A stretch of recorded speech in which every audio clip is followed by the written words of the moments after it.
In the Dwapara Yuga, there's even greater decline in virtue and religion, and vice increases. And this Yuga lasts 864,000 years. And finally, in Kali Yuga, the Yuga in which we are living in now, it's 432,000 years. And so if you take 432,000 years, multiply it by 2, it's 864,000 years. Multiply it by 3, it's 1,296,000 years. Multiply it by 4, it's 1,728,000 years. And altogether, it's 4,300,000 years, which is one cycle of 4 ages.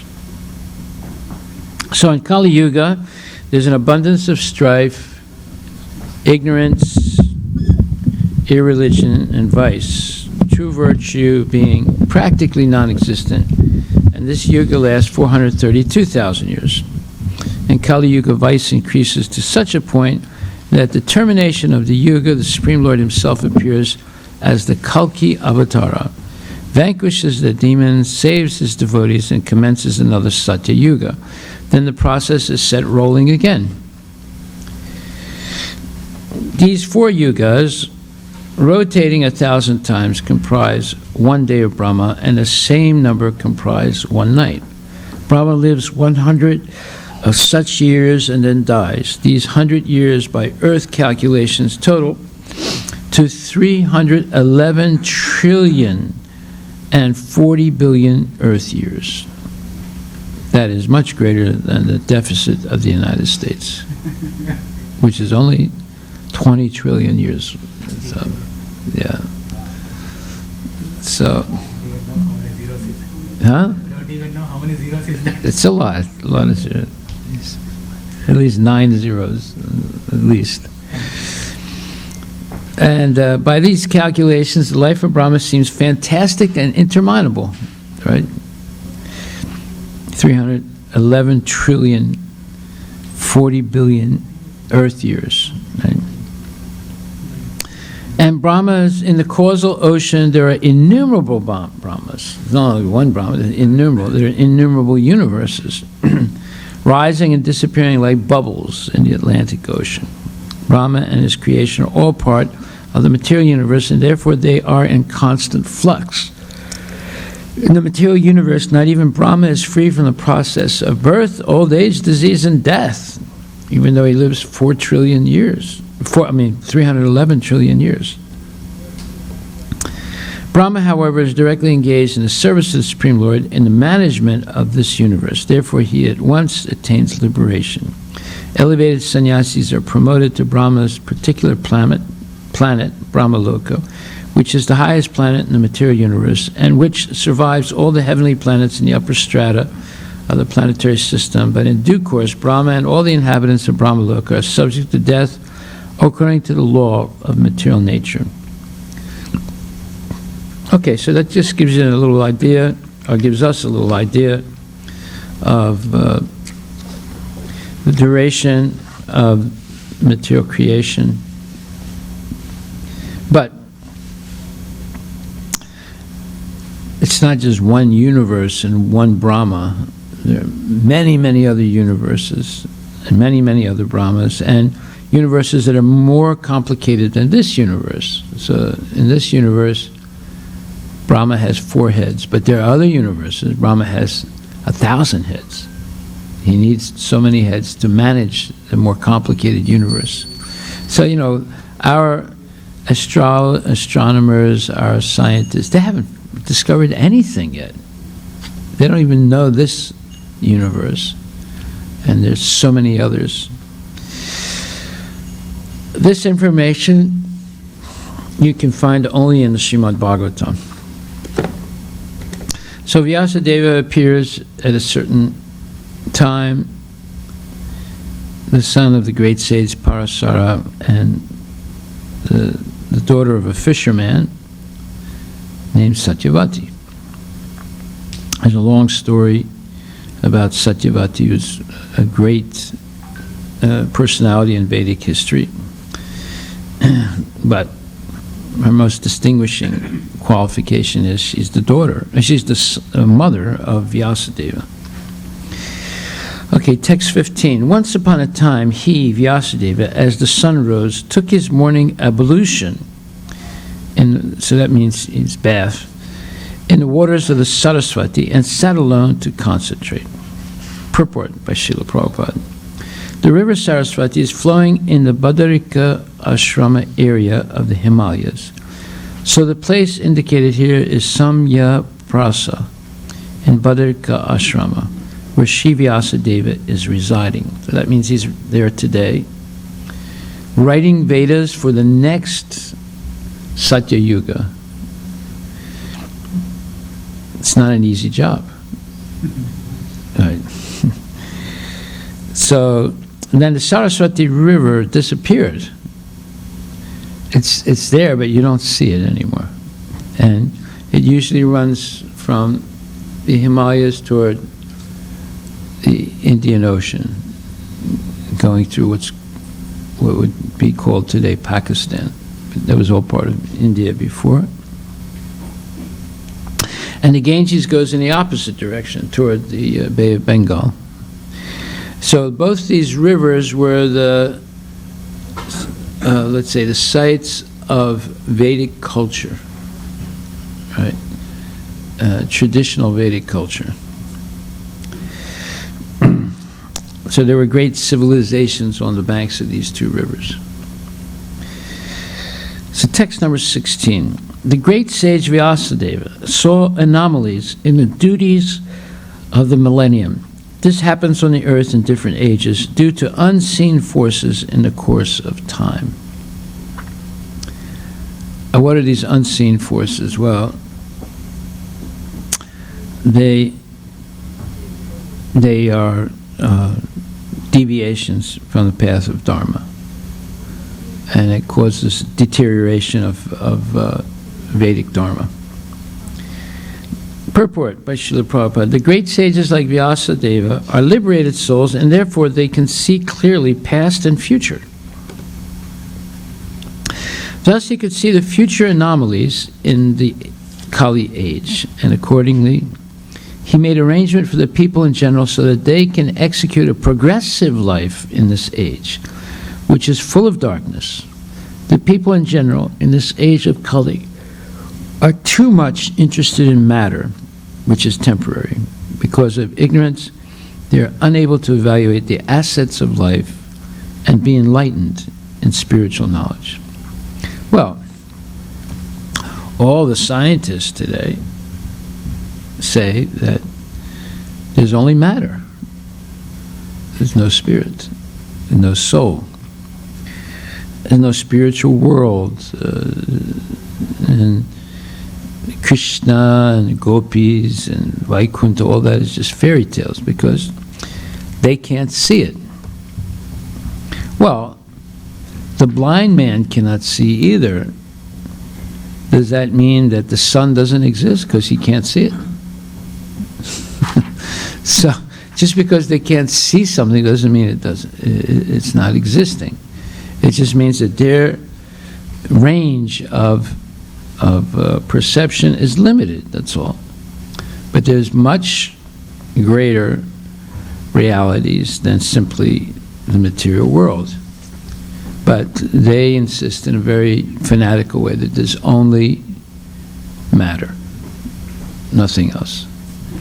So their perception of reality is very limited, and because it's so limited, their ability to attain love, to attain knowledge, to attain self-realization is also limited. If you only see a small fraction of reality, then you never evolve. You're held back by your own those limitations. So when they insist fanatically that there's only matter, then you understand that they'll never really attain self-realization. They'll never really understand anything about God. They'll never really understand anything about matter. Because the basis of matter is spirit. It's not. It's corollary of spirit. It's not existing independently. So, therefore, their knowledge is always relative, and because they reject the existence of anything absolute. So, one relative thing is related to another relative thing, and you have basically what you could call the infinite regress of relativity, and you can never substantiate the truth of existence because of the self-imposed limits that people put on their learning. If you reject everything spiritual, then you could only understand 1/4 of the truth, because the material world represents 1/4 of all reality, and but that doesn't mean you understand 1/4. They hardly understand anything. It's just like looking at the Pacific Ocean while you're flying over it in an airplane. So when you look out that little window, how much of the Pacific Ocean do you see? I mean, you can send a text to someone, "Oh, I'm seeing the Pacific Ocean," but how much of it do you see? You know what I mean? You see 1/1,000,000,000th of the ocean, right? So how much of it can you understand? See? So in the same way, the people who claim that they are scientists, they've hardly even scratched the surface of science. And Isaac Newton was he was an honest and great scientist, right up there. There's Newton, there's Einstein. Those are some of the top Western scientists. Isaac Newton said, "We've hardly examined a few grains of sand in the vast ocean of knowledge." And now that is the truth. He was being truthful there. So, people in general in this age of Kali are too much interested in matter, which is temporary. Because of ignorance, they are unable to evaluate the assets of life and be enlightened in spiritual knowledge. Now, what are the assets of life? Well, the number one asset of life is understanding one's relationship to Krishna. And you understand that with purified mind and senses. How do you purify the mind and senses? You engage in devotional service to the Lord without any material motivation and under the direction and tutelage of bona fide Shiksha and Diksha gurus who are coming in a bona fide Vaishnava disciplic succession. That's how you can evaluate the real assets of life. When you have purified mind and senses and intelligence and a real ego, not a false ego, then you can access what's called the fourth dimension, Turiya. And the fourth dimension is different than three dimensions. Three dimensions is length, width, and height. The fourth dimension, length, width, and height become infinite. So, therefore, you're no longer oppressed by the modes of material nature and limitations that are artificially imposed due to living under the influence of the modes of material nature.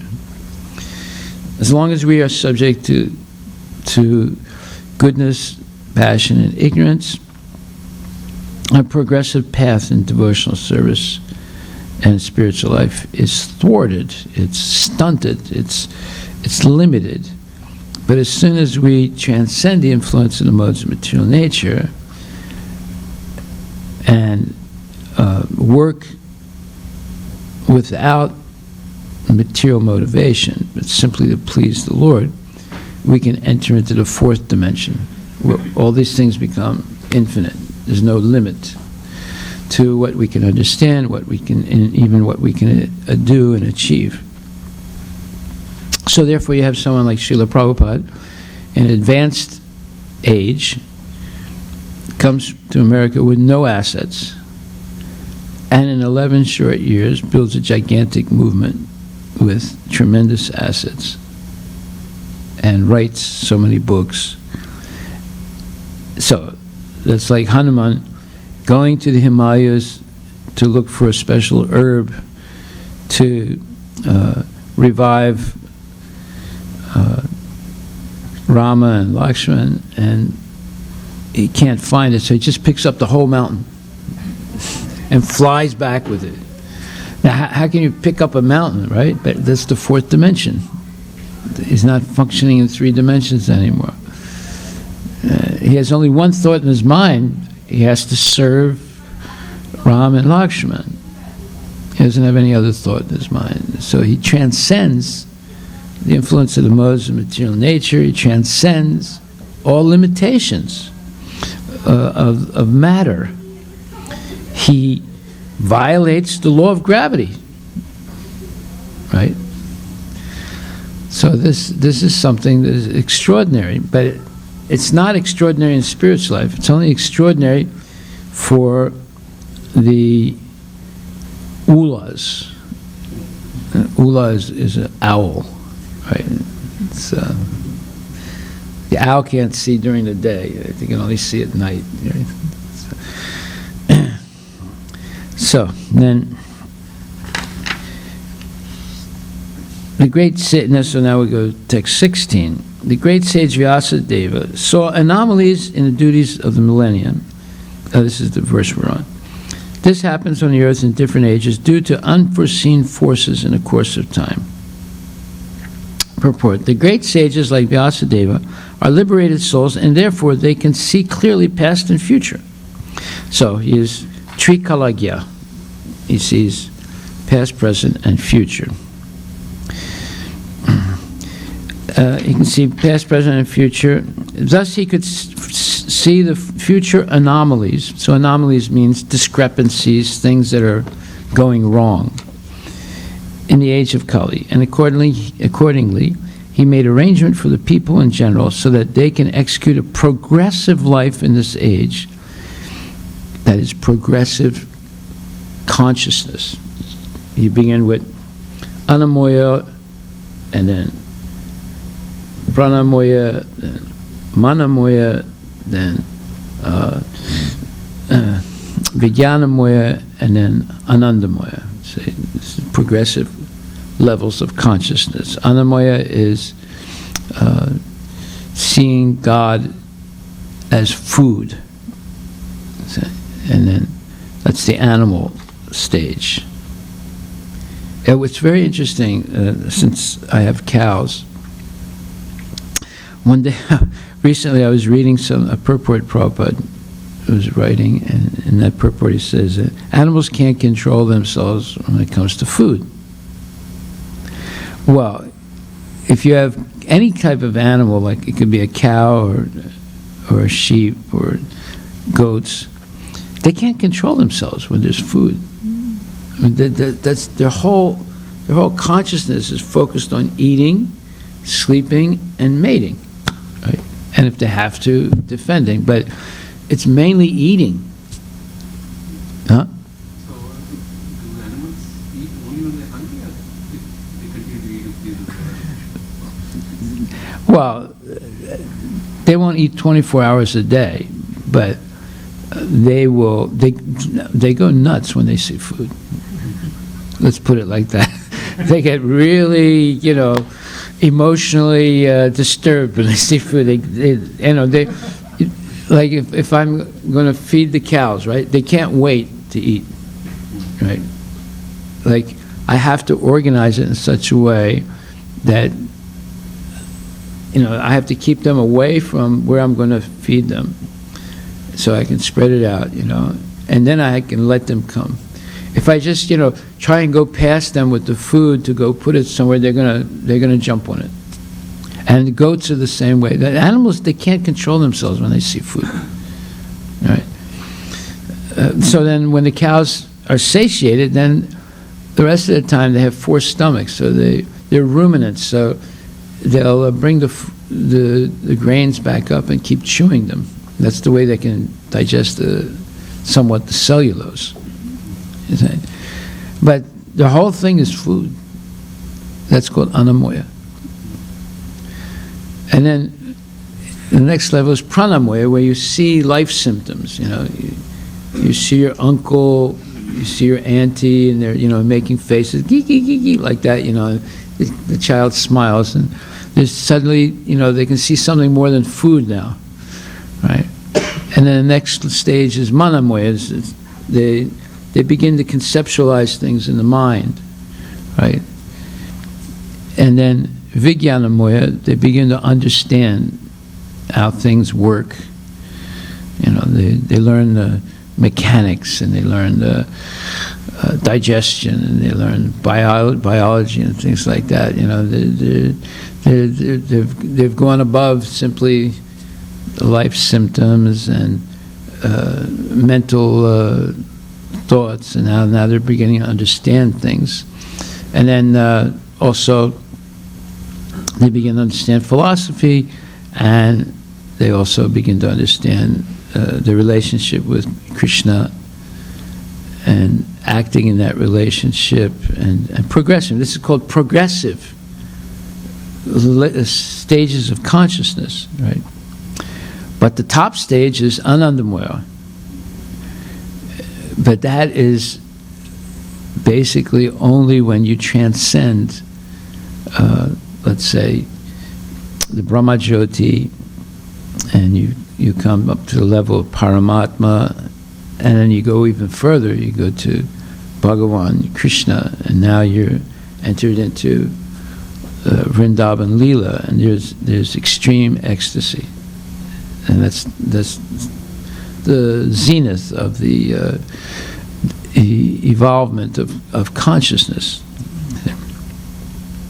Most people stay on a level of anamoya and pranamoya and a little bit on manamoya, but they don't go past that. And most people are just on anamoya, just eating and sleeping, and engaging in sense gratification. So, in this age, because of ignorance, people are unable to evaluate the assets of life and be enlightened in spiritual knowledge. So, what are the assets of life? He's talking about,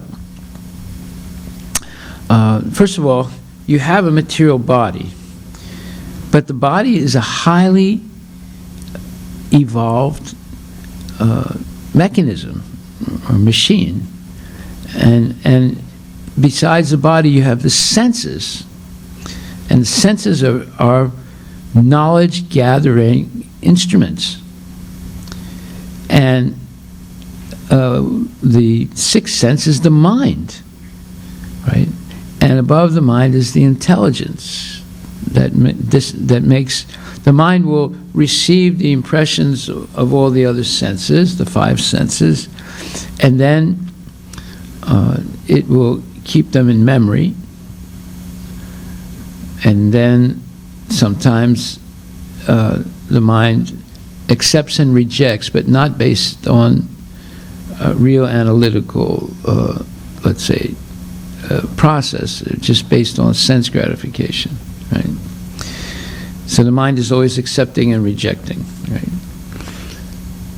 However, the intelligence can differentiate between something of immediate usefulness or something of long-term usefulness or something that is not useful or something that is dangerous. In other words, that discriminative power is the intelligence, the discernment.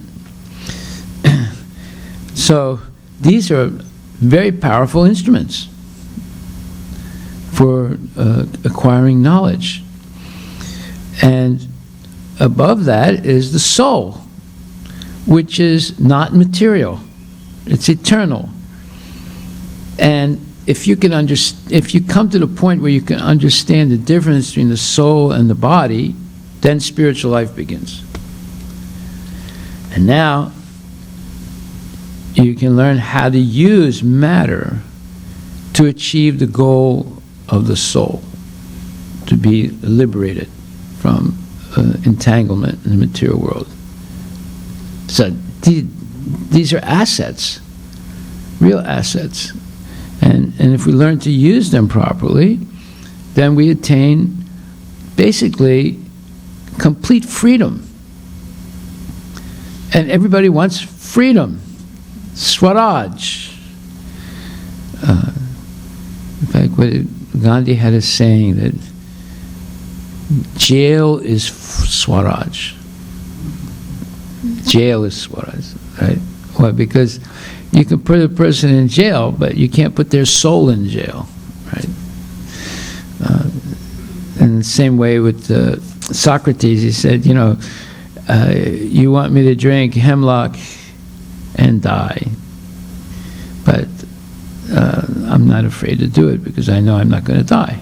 The soul is eternal, right? So you cannot hamstring the soul. Therefore, there are many examples of people, even in their, prisoners of war, and they're being tortured and so forth. But it's not possible. Some men are so strong that you can't break their will, and they're not afraid of suffering. They're not afraid of dying. Well, therefore, Socrates was not afraid of dying because he knew that the soul is eternal. So those are higher states of consciousness, and most people never attain such states due to preoccupation only with matter. So if you're preoccupied with matter, then you have anxiety, because matter is sometimes manifest and sometimes not manifest. Sometimes visible and then sometimes not visible. So it's a source of anxiety. And therefore, but someone like Socrates, or someone like Jesus Christ, or someone like Haridas Thakur, they were not afraid because they knew I'm not this body. Okay, so the next verse, 17 and 18. The great sage, Vyasadeva, who was fully equipped in knowledge, could see, through his transcendental vision, the deterioration of everything material due to the influence of the age of Kali, the age that we're in now. He could also see that the faithless people in general would be reduced in duration of life and would be impatient due to lack of goodness. Thus, he contemplated for the welfare of men in all statuses and orders of life. Well, see, these are the assets. First of all, he was fully equipped in knowledge. Because of that, he could see with transcendental vision. Transcendental vision means you don't only see matter, you also see the soul and the soul world, which is much greater than the material world. And you can see even with material eyes that become purified through devotional service. And now you develop this spiritual vision. He could see what was going to happen in the age of Kali. The duration of life is reduced. Yeah, so this was explained in the first chapter of Srimad Bhagavatam, Prayana, Prayasa, Manda Sumanda, and so forth. Where is that verse? So in this age of Kali, the duration of life is shortened. We only live maximum 100 years. And people are lazy. And people are disturbed. And they're always struggling with the material nature. They're struggling to master the material nature, but they're always being overwhelmed by it or mastered by it. So it's a struggle constantly. Prayana Payusa Sabha Kalav Asmin Yugejana Manda Sumanda Matayo Manda Bhagya Hyopadrita. O learned one, in this iron age of Kali, men have but short lives. They are quarrelsome, lazy, misguided, unlucky, and above all, always disturbed. So, in this age, the devotees of the Lord are always anxious for the spiritual improvement of the general public. Well, you can see this is following the lead of Vyasadeva. He was concerned about the spiritual improvement of the people in this age, because in this age they would become so degraded, and there would be, and all the troubles that they have are actually unnecessary. It's only due to ignorance. And ignorance is something that's self-imposed by accepting misleading concepts of life. Like, for example, there are magazines that specialize in misleading people, like especially women's magazines nowadays. They have articles in them like, oh, it's actually very healthy to cheat on your husband. You're not actually cheating. You're improving your relationship with your husband by cheating on him. No, how do you get that, right? But they write articles like that, right? And it's crazy. And women read those articles. It's just like, the checkout counter at the Safeway or the QFC, they always have these magazines. They're shiny and everything. And by the way, who buys those magazines? If you just stand there and watch, you'll see. And usually it's like this. A woman will take the magazine when no one's looking and then turn it upside down so you can't see the cover, right? And just put it on the checkout counter, right? And then the checkout person knows what is happening, so they quickly put it into the bag so you can't see it. You go and watch, you'll see. Now these magazines are some of the most ridiculous articles, all nonsense. Gossip and about this movie star was caught cheating on his wife, and this one's getting divorced, and this one had an abortion, and this, all nonsense topic, but yet people are reading it. They didn't eliminate those magazines. They've been there every week, right, for years and years. That means people are buying them. You say this is how low consciousness has gone in this age. Okay, so it says the devotees of the Lord are always anxious for the spiritual improvement of the general public. When the sages of Naimisharanya analyzed the state of affairs of the people in this age of Kali, they foresaw that men would live short lives. Men meaning people would live short lives. In Kali Yuga, the duration of life is shortened not so much because of insufficient food, but because of irregular habits. Very interesting. People are on the run nowadays, It's seldom that people sit down as a family on a table, say a prayer, and then slowly eat, and then talk with each other, and basically, eat slowly, not watch television, not watch the cell phone, right? And interact. That used to be, if you ever saw, like in the 1950s, there used to be these television programs, like a typical American white family, right? And they'd be sitting at the dinner table, or they'd be sitting, or they'd be out in the backyard on a sunny day having a barbecue. So it was like an idyllic middle-class life. Right. Nowadays, they show you, these sitcoms and these reality programs where, everyone's a pervert. They're not normal anymore. They're all addicted to perversion. Even the kids. In fact, anyway, we don't have to go into it, but everything is changing from what used to be the normal family to what's now some kind of strange relationships. Like they have co-parenting or polyamorphous families, if you know what that means. Anyway, all nonsense things. And it's as if it's normal, or, 2 daddies and 2 mommies.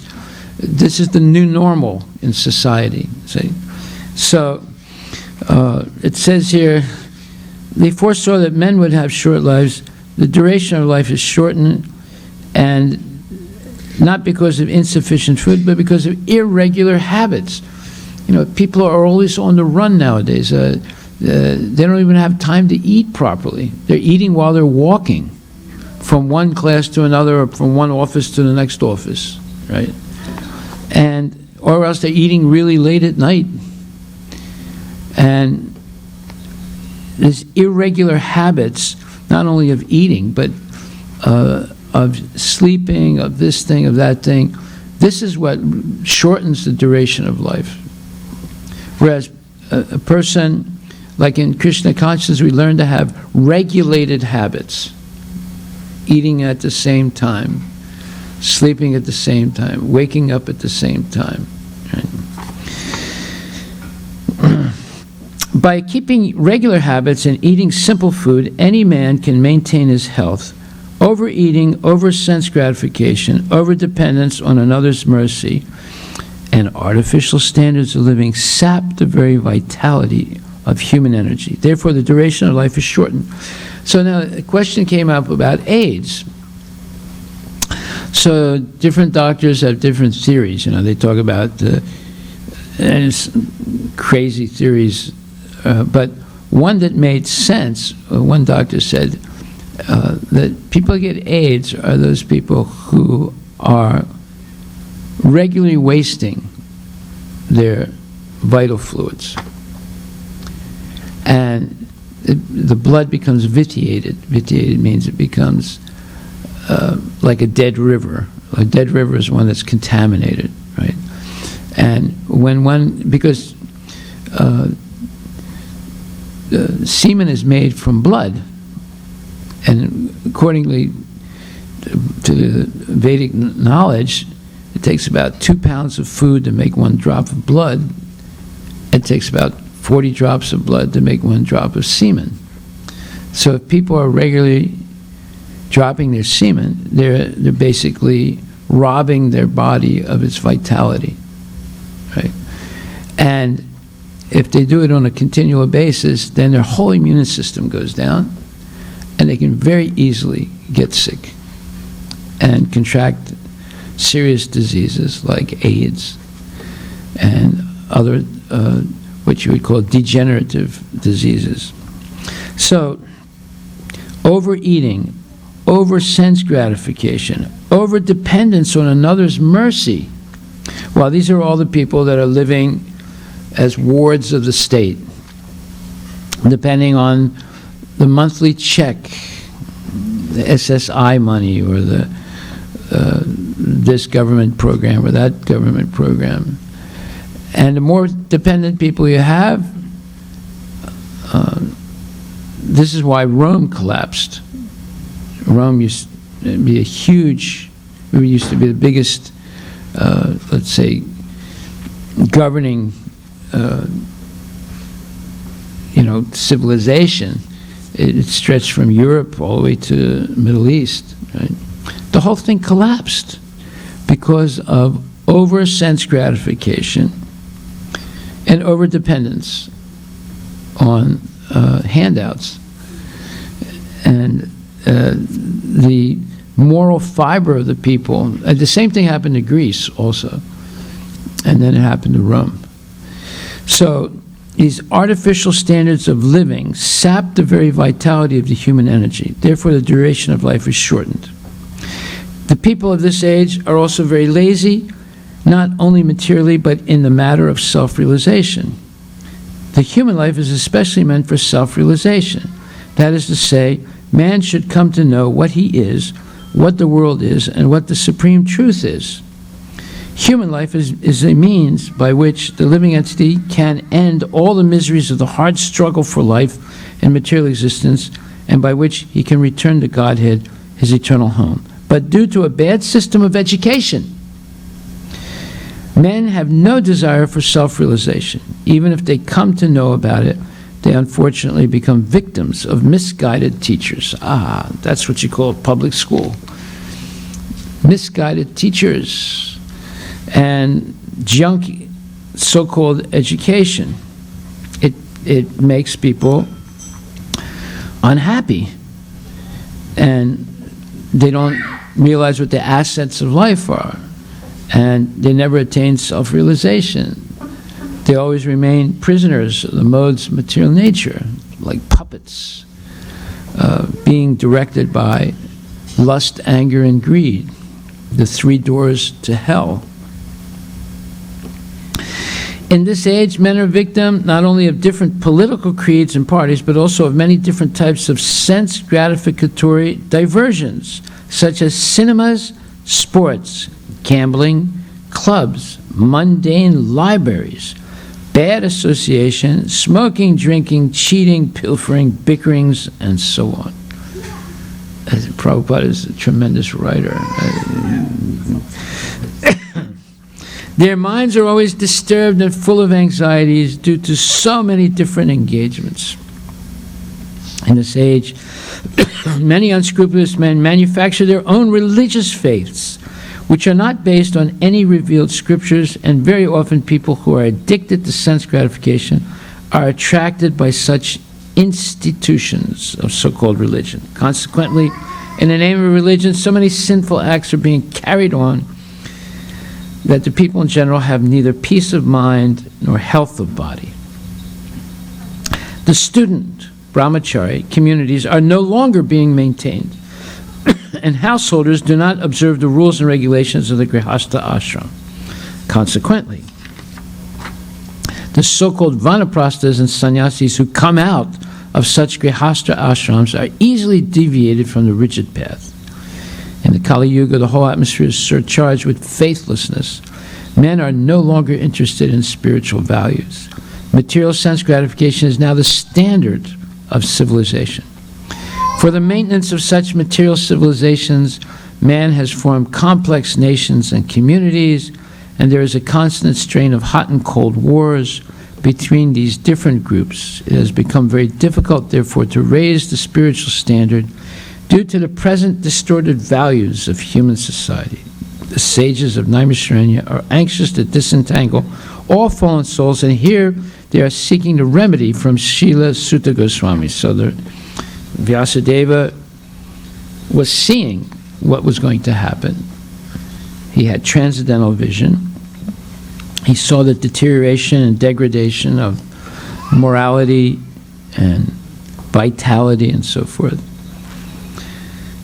And he was thinking, what can I do to help these people in the age of Kali?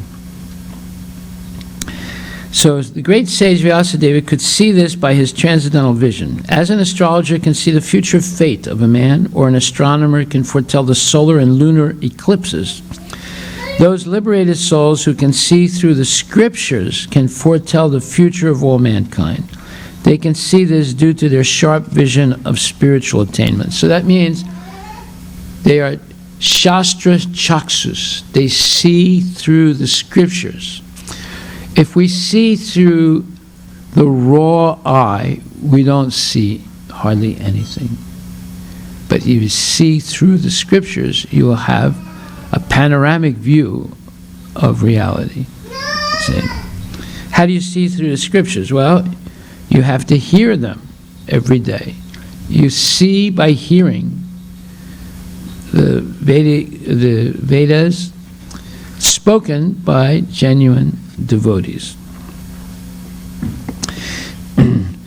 They can see this due to their sharp vision of spiritual attainment. So it's through spiritual life that one attains this sharp vision. It's by leading this lifestyle, going to bed early, waking up early, maintaining celibacy, whether one is married or not married. So a grihasta who follows the rules and regulations, dharma viruddho bhutesu kamosmi bharatarsabha, only procreates according to the principles of religion. They're also considered brahmacharis. And brahmacharinis. So all such transcendentalists who are naturally devotees of the Lord are always eager to render welfare service to the people in general. They are real friends of the people in general, not the so-called public leaders who are unable to see what is going to happen 5 minutes ahead. In this age, the people in general, as well as their so-called leaders, are all unlucky fellows, faithless in spiritual knowledge and influenced by the age of Kali. They are always disturbed by various diseases. For example, in the present age, there are so many tuberculosis patients and tuberculosis hospitals. But formerly there was not so, because the time was not so unfavorable. The unfortunate men of this age are always reluctant to give a reception to the transcendentalists who are representatives of Srila Vyasadeva and selfless workers, always busy in planning something which may help everyone in all statuses and orders of life.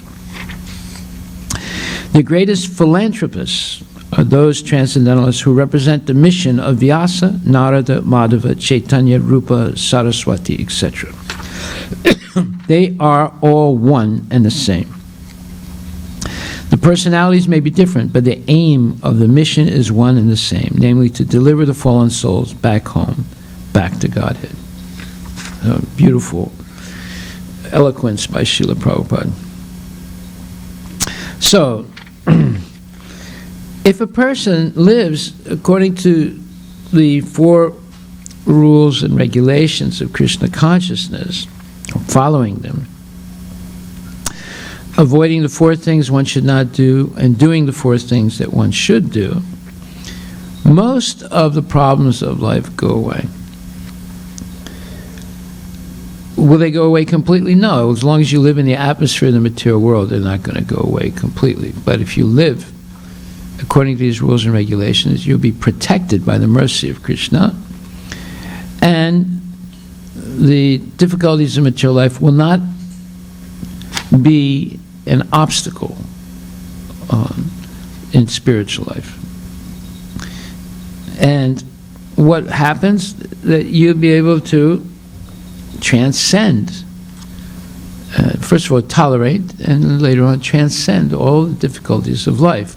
Why are there difficulties in life? Because we come down to the material world from the spiritual world with the desire to dominate material nature and enjoy. But a devotee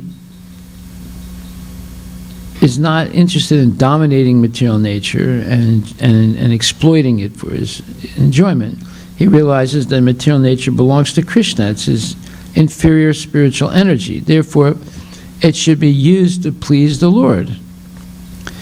So he doesn't dominate, he dedicates. He dedicates everything material to the service of Krishna.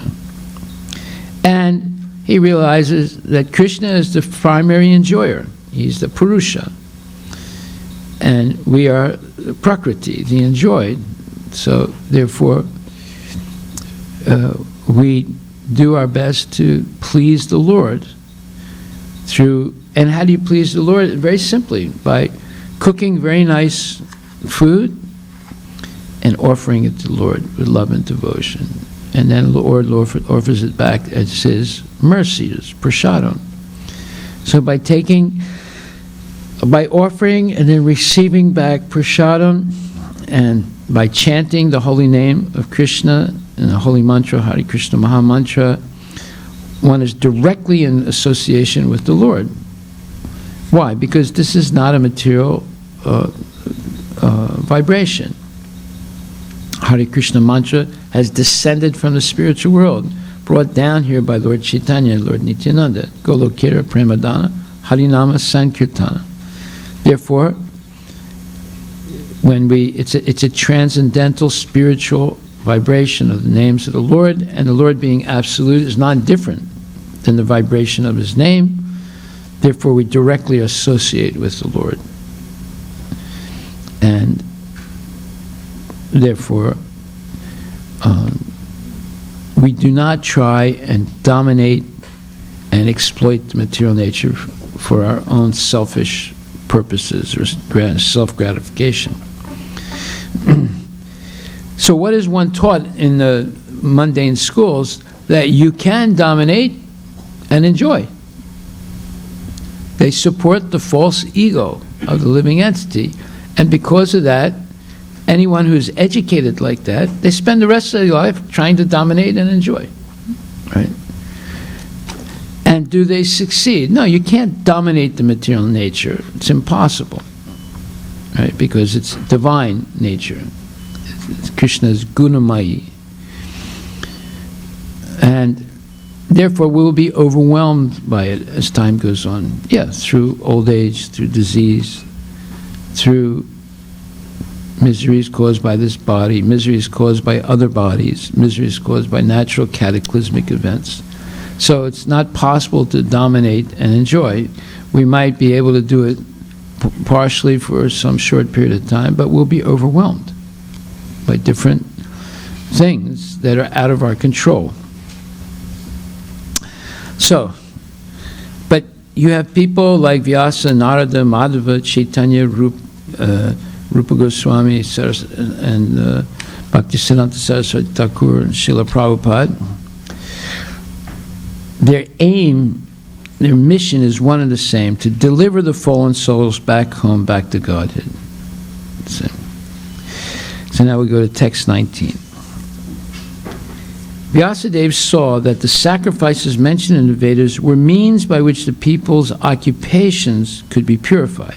And to simplify the process, he divided the one Veda into 4 in order to expand them among men. Well, in the age of Kali, the intelligence of people is diminished.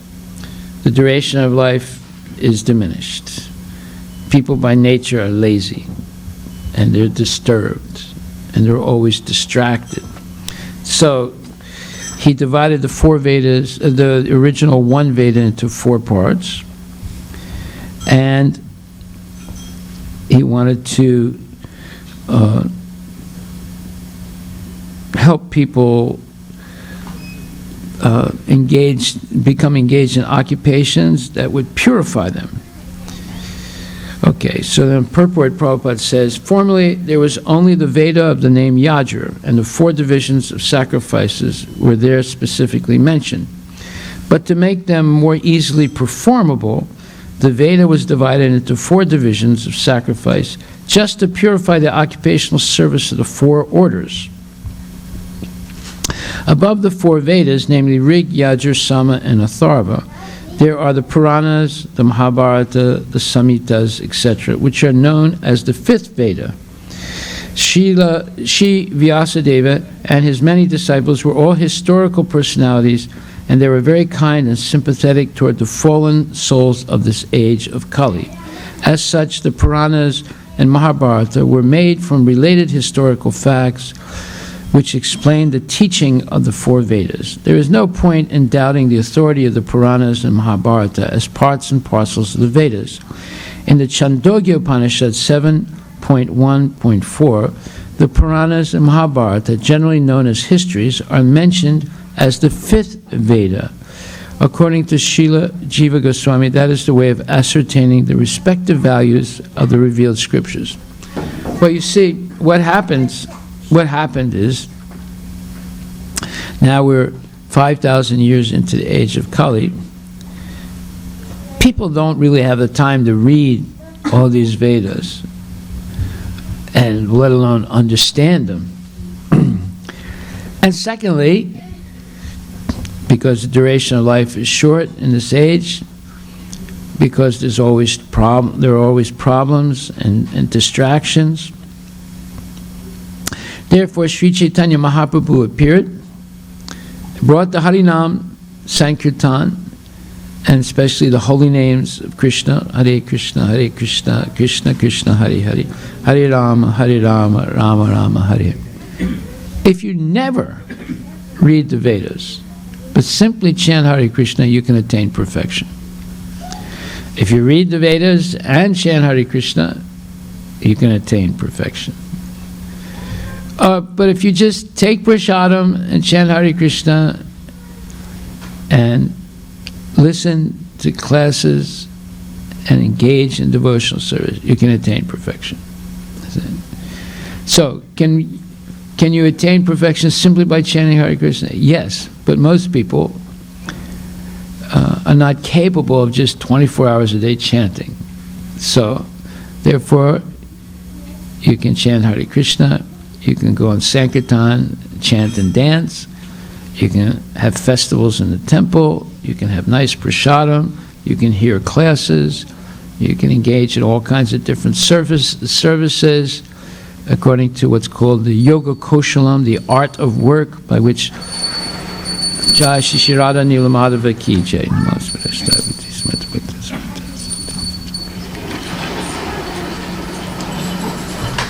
You can learn the art of work by which every action you perform is directed toward pleasing Krishna. It's not a complicated thing. It's actually fun and easier than just normal life. So all these things have been planned to help people, all people, not just one class of people, all people, return back to Krishna. Formerly, there was only one Veda. Okay, yes. So, yes. So we see that the Vedic literatures are vast.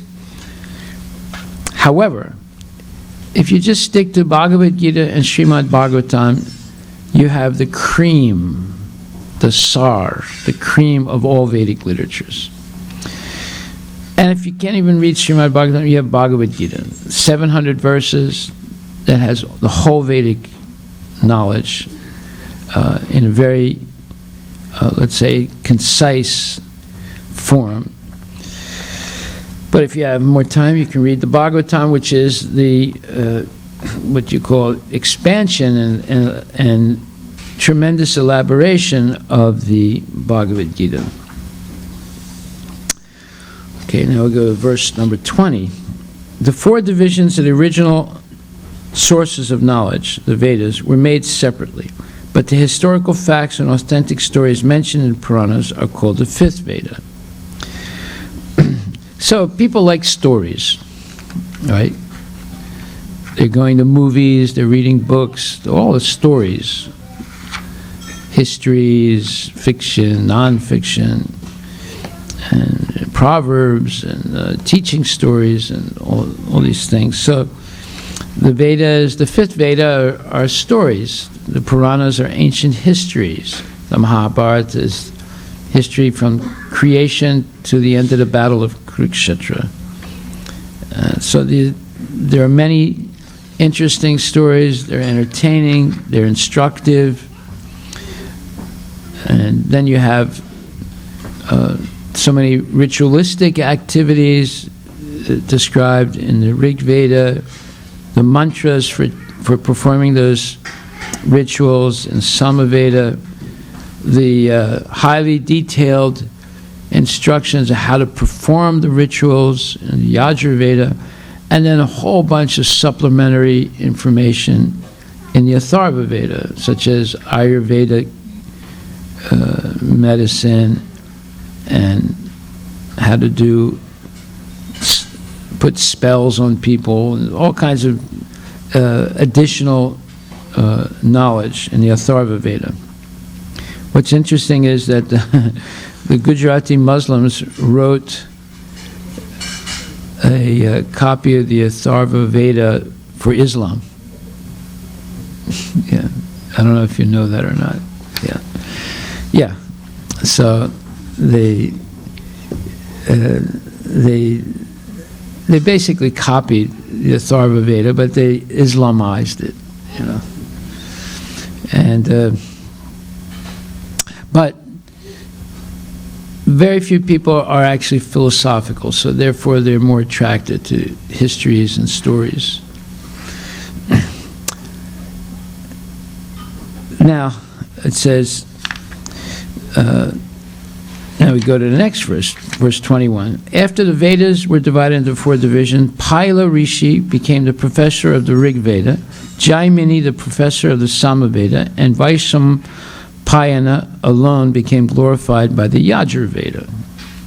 The different Vedas were entrusted to different learned scholars for development in various ways. So each one of the Vedas was given to a guru who started a school where he taught his disciples that particular Veda. So therefore you have these names in India, Mr. Dviveda, Mr. Triveda, Mr. Chaturveda. That means that they know 1 Veda or 2 Vedas or 3 Vedas or all 4 Vedas, right?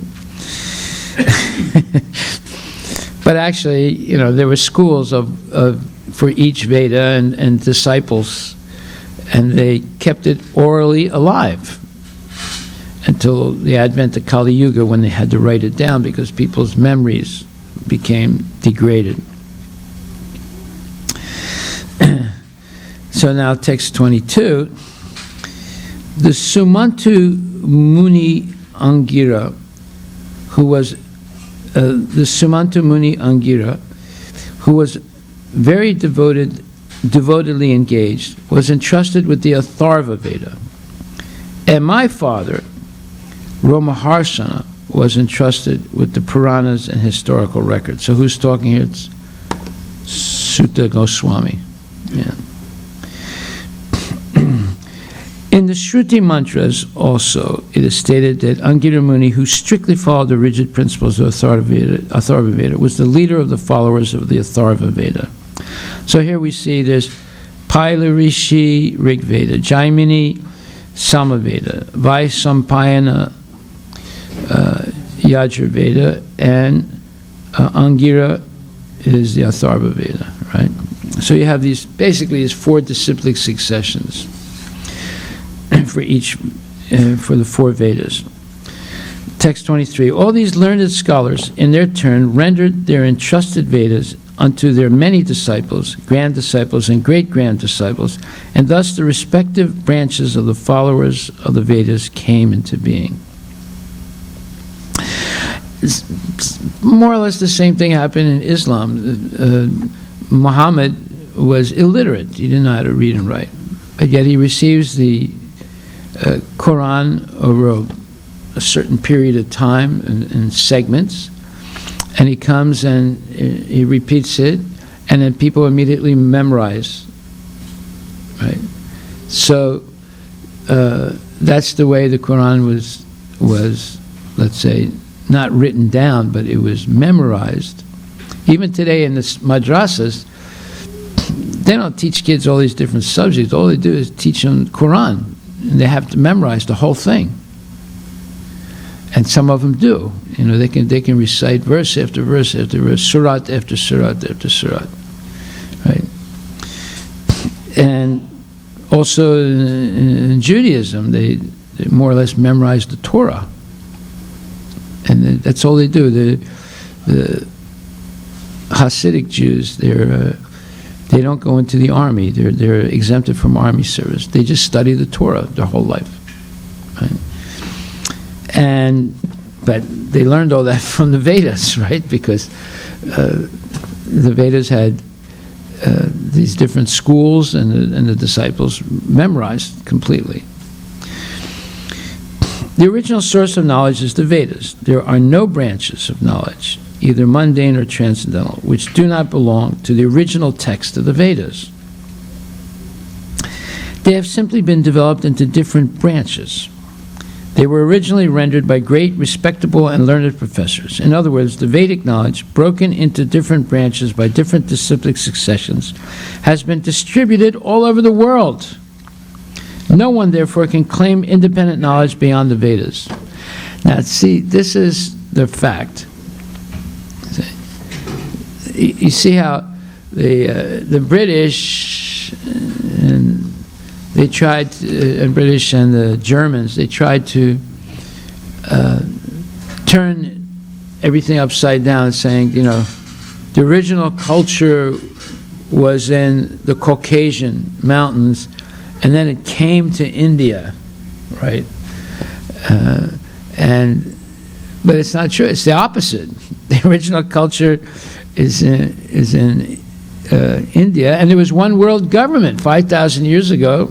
The Pandavas, Yudhishthira was king of the whole world, and then his grandson Parikshit was king of the whole world. There was a one world government, and the Vedic knowledge was prevalent everywhere. But gradually, over time, it's somewhat deteriorated. However, whenever you see something, it can be in the Quran, it can be in the Bible, it can be in the Torah, it can be in Buddhist writings, it can be in Shintoism, it can be in Taoism, it can be in Native Americanism. If it appears, or if it is similar to something in the Vedas, then you can accept it, right? Because it's coming original. All knowledge is coming originally from the Vedas. And you'll see, the more you know, the more similarities you see. The less you know, the more differences you see. So all knowledge is coming, in the whole world, is coming from the Vedas. And as time goes on, and you study more, and you have more exposure to different cultures and different traditions, you'll see that there are many things that are apparent to the Vedas. So text 24. Thus the great sage Vyasa, who is very kind to the ignorant masses, edited the Vedas so they might be assimilated by less intellectual men. Purport. The Veda is one, and the reasons for its divisions in many parts are explained herewith. The seed of all knowledge, or the Vedas, is not a subject matter which can easily be understood by any ordinary man. There is a stricture that no one should try to learn the Vedas who is not a qualified Brahmana. This stricture means it's a strict order, right? This stricture has been wrongly interpreted in so many ways.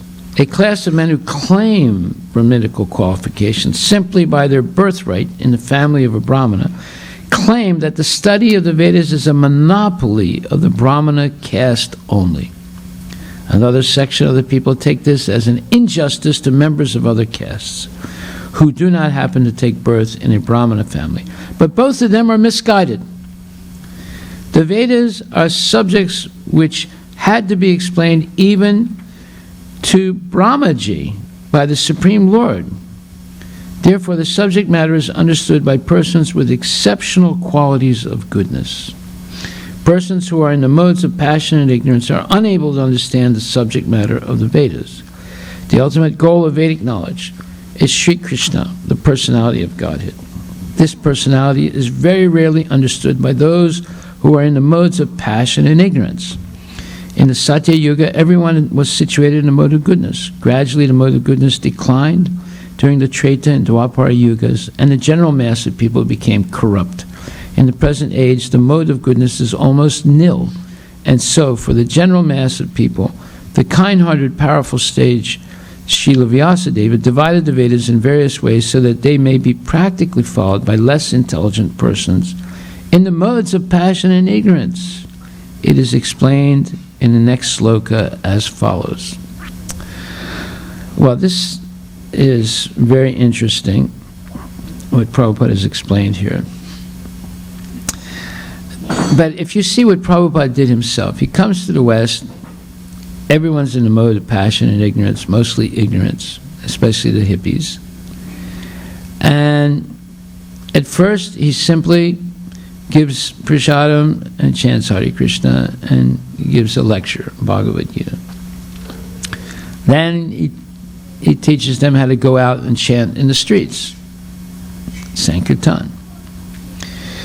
So, prasadam, Hare Krishna Mahamantra, Sankirtan, and then communal living. And all of a sudden, the student said, Prabhupada, are there any rules?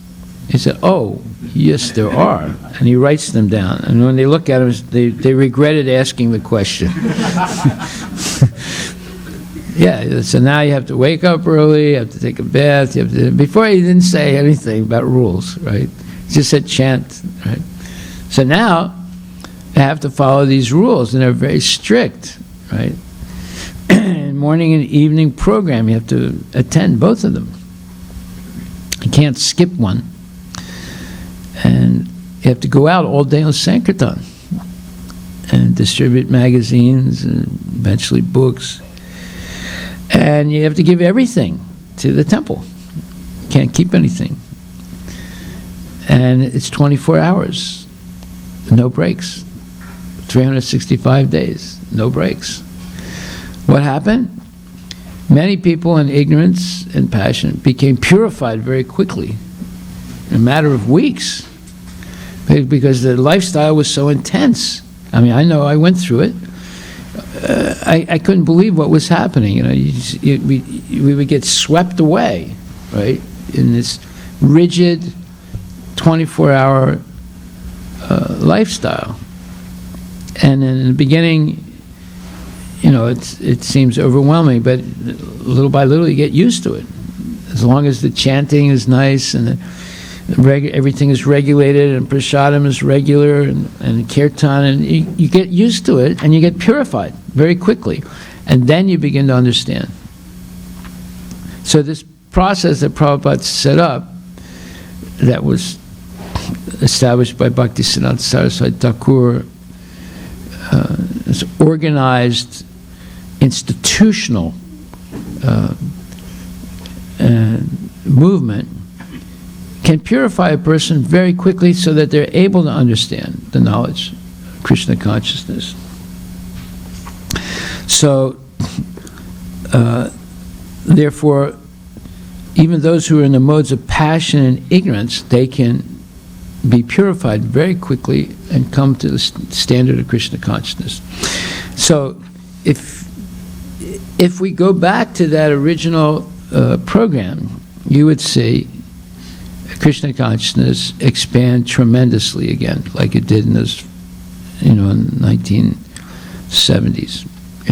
In a few years, it expanded, a huge expansion of the movement, because of the lifestyle of the devotees. They were 100% engaged, 24 hours a day in Krishna consciousness. No exceptions. I remember when I joined, we would go out 16 hours a day on Sankirtan. 16 hours. We didn't even want to come back to the temple. The temple would bring the prasadam out to wherever we were, right? So we could stay out the whole time. Yeah. And all day we just chanted and distributed magazines and books. That was it. And at first we didn't have books. We didn't have magazines. We didn't have anything. We just had a basket, and we'd ask people to give a donation. And then later on we started getting magazines, and then finally books. But it was very intense, and we were happy, very happy. And we gave everything to the temple. Nobody kept anything. Okay. So out of compassion, text 25, the great sage thought it wise that this would enable men to achieve the ultimate goal of life. Thus he compiled the great historical narration called the Mahabharata for women, laborers, and friends of the twice-born. Friends of the twice-born are fallen sons of Brahmanas. or fallen children of the Brahmanas. So the Mahabharata, you can see, when he came out with the Mahabharata and televised in India, everything stopped. All the taxis stopped. Everyone stopped. They were just watching the next episode in the Mahabharata, right? But see, there was a nefarious purpose behind it. They wanted to get people addicted to watching television. So they started with Ramayana and Mahabharata, right? And then little by little it just switched. No more Ramayana and Mahabharata, just straight, Bollywood. And then Bollywood, degenerated into Bollywood Hollywood, And now they keep the television on 24 hours a day. Huh? The 96-inch. I was in somebody's house doing a house blessing here in Seattle, and I was saying, the Griha Pravesh is all about establishing Krishna as the Thakur of the house. I said, normally people have the television as the Thakur of the house. And I said, and nowadays, it used to be, 32-inch screen. Then it went up to 64-inch screen. Now it's 96-inch screen. As soon as I said that, the owner of the house walked in with a 96-inch screen that he just bought from Costco. It was like, prophetic. I couldn't believe it, and everybody looked, and everyone started laughing hysterically, right? And he was wondering why everyone was laughing.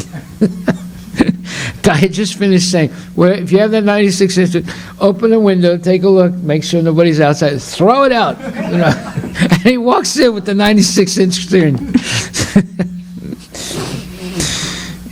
It's tragedy.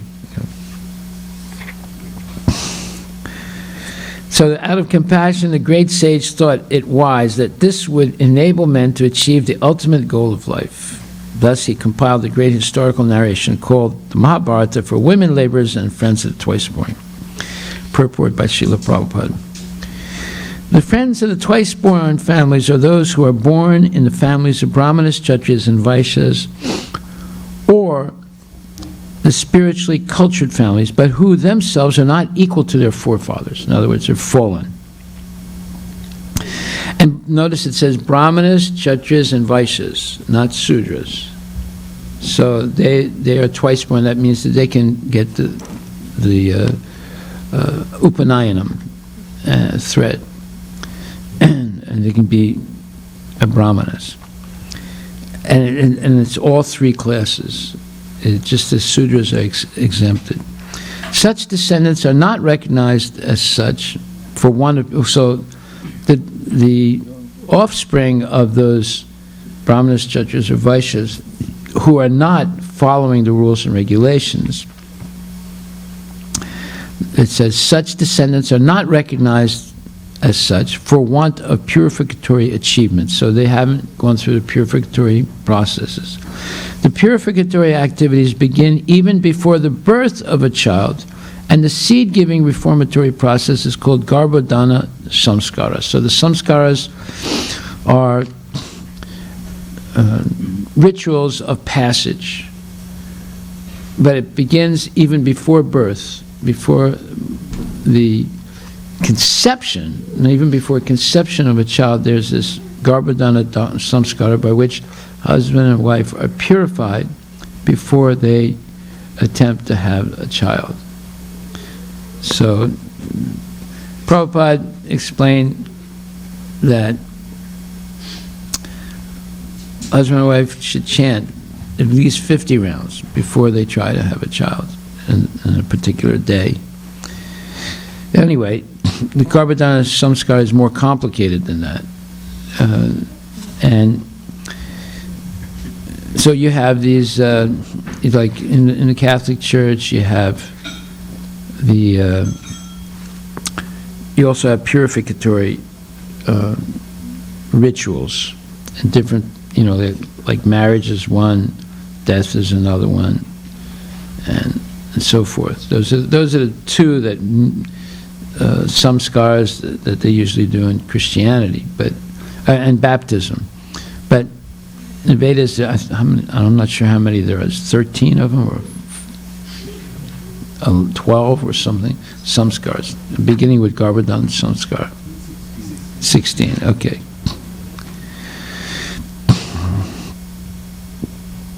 What do they call it in the Catholic Church? I forget the name now. They are, okay, I'll think about it. I'll remember the name. The Garbhadan samskars followed by other purificatory processes, out of which the sacred thread ceremony is one. This is performed at the time of spiritual initiation. After this particular samskara, one is rightly called twice born. One birth is calculated during the seed-giving samskara, and the second birth is calculated at the time of spiritual initiation. One who has been able to undergo such important samskaras can be called a bona fide twice born. If the father and mother do not undertake the process of spiritual family planning and simply beget children out of passion only, their children are called dvija bandhus. They're just friends of the twice born, but they are not twice born themselves. They didn't go through Upanayanam. These dvija bandhus are certainly, in the Catholic Church it's called, I think, sacraments.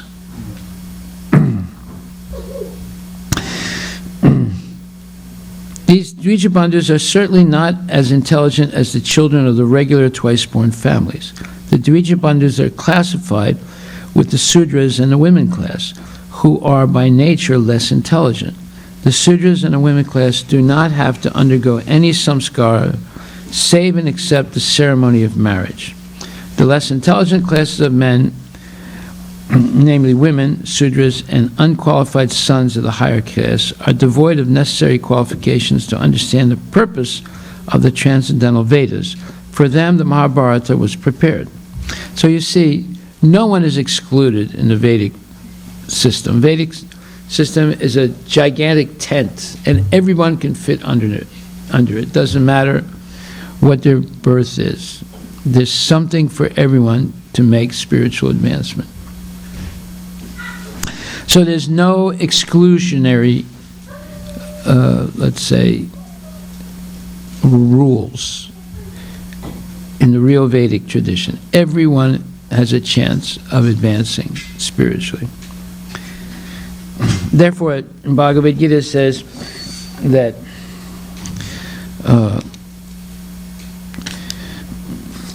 Mamhi parthaviva pasritya yepisyu papayonaha striya vaisas tata sutras tipiyanti param gatim. So the 9th chapter, Bhagavad Gita, explains that anyone can make spiritual progress in Krishna consciousness. There's no, exclusion. Those who take shelter in me, though they be of lower birth, women, Vaishyas, or merchants, and Sudras, or common workers, can attain the supreme destination. It is clearly declared here by the Supreme Lord that in devotional service there is no distinction between lower and higher classes of people. In the material conception of life, there are such divisions. But for a person engaged in transcendental devotional service to the Lord, there are not. Everyone is eligible for the supreme destination. In the Srimad Bhagavatam 2.4.18, it is stated that even the lowest, who are called chandalas, dog-eaters, can be purified by association with a pure devotee. Therefore, devotional service and the guidance of a pure devotee are so strong that there is no discrimination between lower and higher classes of men. So it's 4 times he's mentioning that in this one purport. The most simple man taking shelter of a pure devotee can be purified by proper guidance.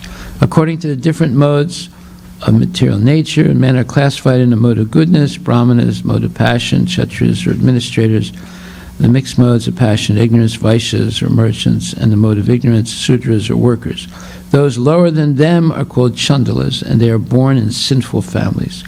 Generally, the association of those born in sinful families is not accepted by the higher classes, but the process of devotional service is so strong that a pure devotee of the Supreme Lord can enable people of all the lower classes to attain the highest perfection of life. This is possible only when one takes shelter of Krishna, as indicated here by the word vyapasritya. One has to take shelter completely of Krishna, then one can become much greater than great jnanis and yogis. So here we are. No exclusions. Everyone can make spiritual advancement.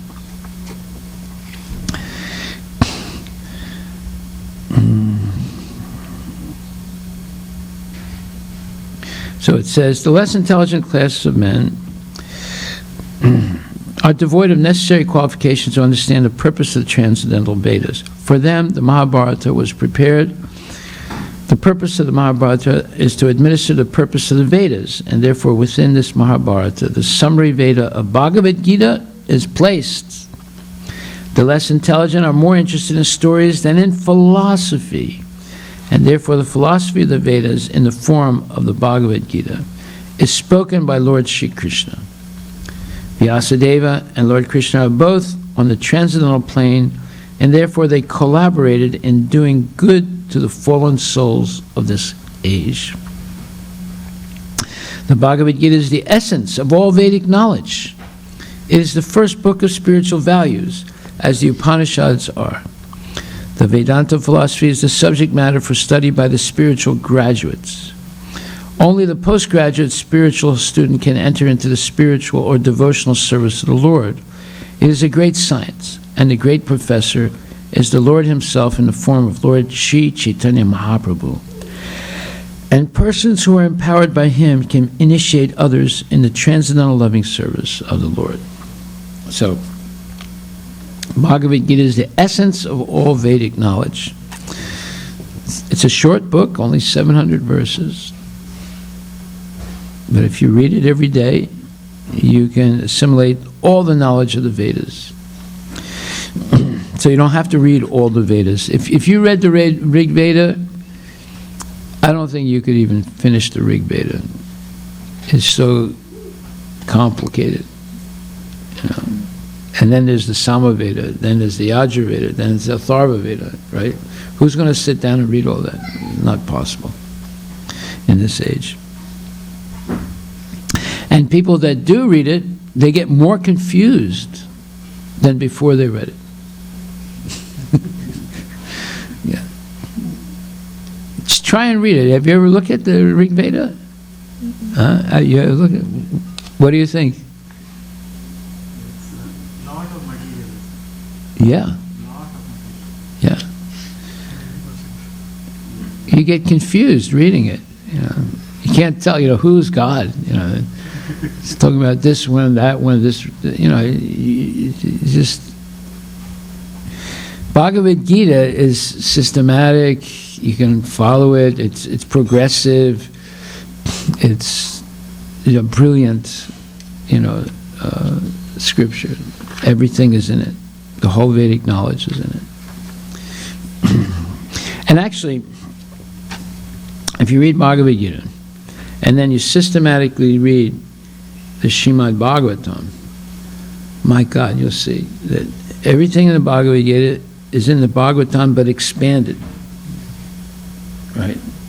So, I mean, this is the most brilliant book, the Bhagavad Gita, you know, but Bhagavatam expands it tremendously, you know, and you know, fills out everything that you see in the Bhagavad Gita. So, Prabhupada was brilliant. He knew these are the two most important scriptures in the universe. Okay, so we're going to stop right there. We're almost finished this chapter. We'll finish it next week.